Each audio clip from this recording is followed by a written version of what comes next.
While the world is celebrating Christmas with family and friends, some people spend it completely alone. Not because they have no one, but because something deeper is happening inside. Christmas is supposed to be a time of warmth, connection, and togetherness. Lights, music, laughter, and shared memories. But for many people, Christmas is quiet. Too quiet. They eat alone. They scroll through photos of other people's happiness, and they ask themselves a question they don't say out loud. What's wrong with me? This video is not about loneliness. It's about the psychology of people who spend Christmas alone, and what most people completely misunderstand about them. Being alone on Christmas is not always about loneliness.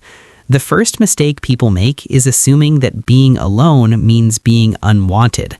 In reality, many people who spend Christmas alone choose it.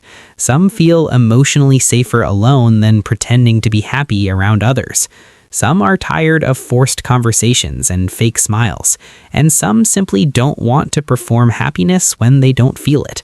For them, being alone feels more honest than being surrounded by people who don't truly understand them. High self-awareness can lead to isolation. Psychology shows that people with high self-awareness often feel disconnected during social rituals.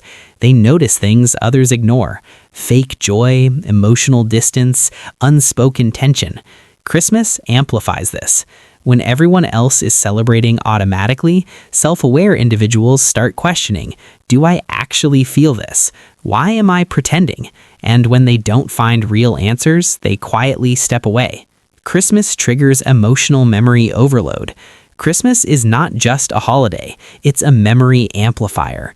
For many people, it brings back childhood expectations, family conflicts, lost relationships, people who are no longer here. Some individuals isolate themselves not because they hate people, but because their emotional system is overloaded.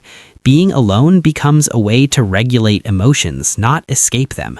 Independence is often misunderstood as sadness. There is a difference between being lonely and being independent. People who are emotionally independent don't need external validation to feel whole. They don't need noise to avoid their thoughts. Spending Christmas alone doesn't always mean suffering. Sometimes it means peace, control, emotional clarity. But society struggles to accept this because happiness is expected to look loud. Some people feel like outsiders during happy seasons. Holidays create a dangerous illusion. Everyone else is happy except me. People who already feel different, misunderstood, or emotionally complex often feel even more alienated during Christmas. They don't fit the script. They don't match the mood. And instead of forcing themselves in, they step out. Not because they are broken, but because they refuse to lie to themselves. Emotional depth can make holidays harder. People who feel deeply don't experience holidays lightly. They don't just enjoy the lights, they feel the absence behind them. They don't just hear music, they feel what's missing. Depth comes with a cost. Joy feels deeper, but so does emptiness, and Christmas exposes both. Being alone is sometimes a form of healing. For some, spending Christmas alone is not the problem. The problem was ignoring themselves all year. Being alone allows them to reflect, reset, reconnect with who they really are. Silence becomes medicine.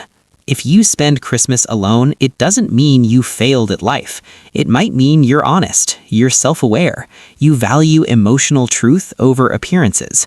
And maybe being alone this Christmas is not a sign of weakness. It's a sign that you're listening to yourself in a world that rarely does. Please subscribe. Thanks for watching.